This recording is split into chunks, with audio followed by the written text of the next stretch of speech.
Hunched over, this man tries to stay dry. All he has for shelter, a piece of tarp and branches.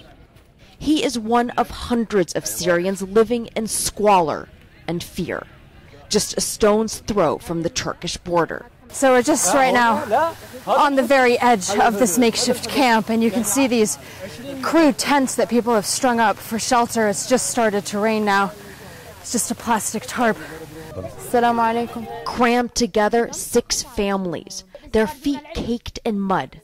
Mothers trying to provide their children what comfort they can. It was also raining last night quite heavily, and they were saying that they had to spend the entire night on their feet because the entire floor was just turned into mud.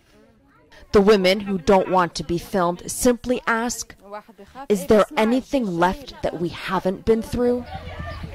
The families here bathe in a muddy stream, where they also wash the few clothes they brought with them.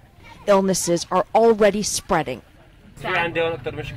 My biggest problem is the children, Mohammed Meri, a pharmacist, says, and people with heart disease. I don't have the medicine for that.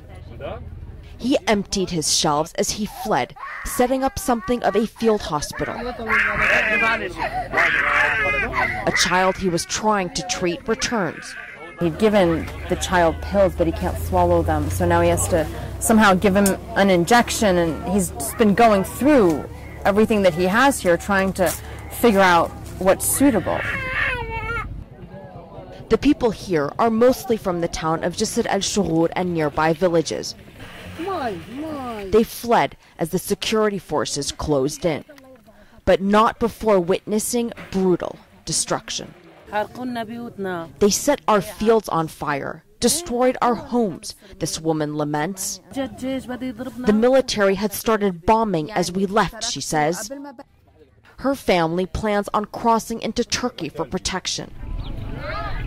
But others choose to stay here, hoping against hope they will receive news of loved ones lost in the chaos.